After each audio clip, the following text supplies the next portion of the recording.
You're looking very happy tonight, I must say, and some of this may be to do with the love interest. Can we speak about the love interest? Are you in a serious relationship with Meg? I know you're in the movie with her at the moment. Do you wish to expand upon this at all on the very fine, highly rating Holmes program? We're making a motion picture together. You know. Yeah. That's what we're doing. Yeah, but I mean, are you making like domestic bliss together? Do you know what I mean? I mean, are you making? Are you happy together?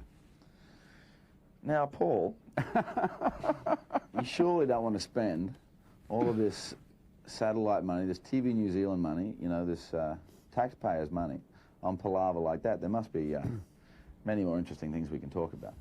Gladiator is a tremendous film, and the experience of watching the scope of it develop under Ridley Scott must have been tremendous. But you know what they really want to know, Russell? You know what they want to know? I'll tell you. Are you going out with Meg? Now, Paul, this is really vastly expensive dead air you're wasting here, you know? No, no. Let me just show people the city of London behind me. As you can see, behind me, we've got, look. It's a wall. Big Ben as always. The city's moving, the whole city's moving. You see, you think about what Meg happens Ryan when you get in the big hit movie, folks. You're going to make the whole city move. So, yeah, well, you know, well, I saw in a woman's magazine, I saw in a woman's magazine, said, Meg, I love Russell. I love Russell. And if that is true, Russell, I wish you all the very best. I'm finishing this subject. Paul, I bet you there's been stuff written about you that you think is just absolutely ridiculous, right? Now, my personal life and who I am outside of my job is a completely different thing for me, you know? I do interviews like this to talk about the work that I do, and that's all I do it for, you know? And Gladiator is a great movie, and there's a really good reason, folks, why it's taken nearly $400 million US worldwide, and that is, it's a great film. Life must be wonderful for you at the moment, because you were talking about Ridley Scott, a legendary director, of course, and you're sitting down exchanging ideas with him, and he wants you on his movie. And then you roll up the movie and you're talking to people like Oliver Reed, Richard Harris, people you've been watching since you were a kid. What is that like? What do you say to them? Do you observe them? I mean, what is that experience like?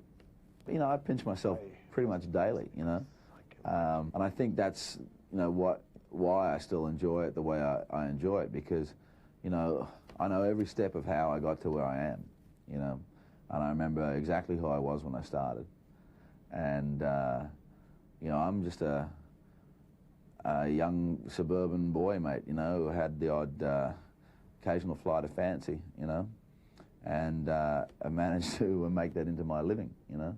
Huge movie in its magnitude and its success. You are now a huge international star, charging huge amounts of millions of dollars for every movie you're in, and so and the reviews of your performance in this are stunning. So might you be looking at another Academy Award nomination, do you think? Would that be something to be hopeful about?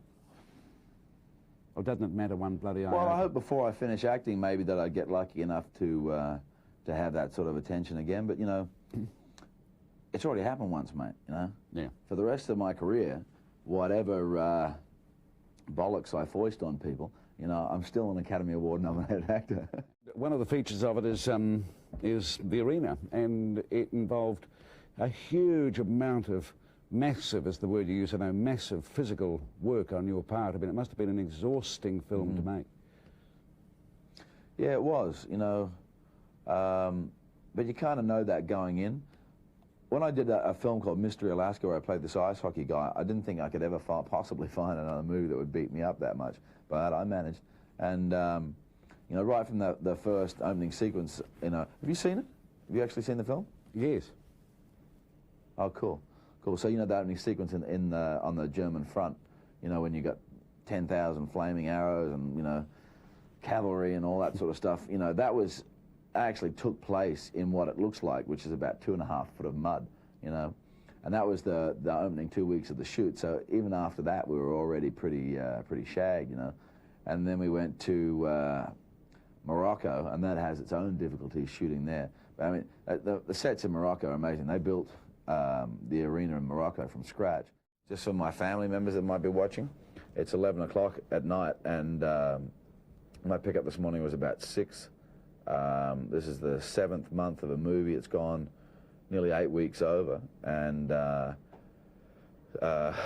consequently, my next project is being played out as I'm doing this film. So I'm working about, it would seem about 21 hours a day, and have been for about 2 weeks. That's why I look so bad. So it's okay on the film set because they cover it up with makeup. So don't start ringing Mum and complaining about that I'm looking unhealthy and everything. I'll be right. I get some sleep on the weekend, eh? I left New Zealand when I was 4, left Wellington, where I was born, and went to Australia, but I came back to New Zealand when I was 14 and got tortured for being an Australian at Auckland Boys Grammar. And I ended up living in New Zealand then between 14 and about 22 or 23, and I'd made quite a few you know, major inroads into a professional career, like a national tour with the Rocky Horror Show and Daniel Abineri and all that sort of stuff. But this is the way it goes, folks.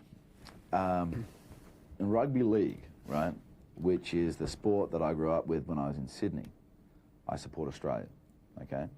Because that's the players that I know. Now, that doesn't mean if New Zealand are playing somebody else that I don't support them. Rugby union, which even though I'd played in Australia, but only played properly when I got to Auckland Boys Grammar, where suddenly all these blokes of my own age actually knew what to do in the forwards, so I'd get the ball every now and then, being a first 5'8". So rugby union to me means New Zealand. With Martin and Jeff captaining the New Zealand cricket team, that's the hardest thing, because I grew up with IM and GS Chappell, you know, which also, you know, I thought myself and my brother would do that, but it ended up being MD and JJ, you know. So that's the most difficult thing. Netball's the stand-up starters, just New Zealand, because I like the uniform. And canoeing's New Zealand, you know, rowing, New Zealand. You know, but, you know, this is the thing, Paul. I've split my life between 2 countries.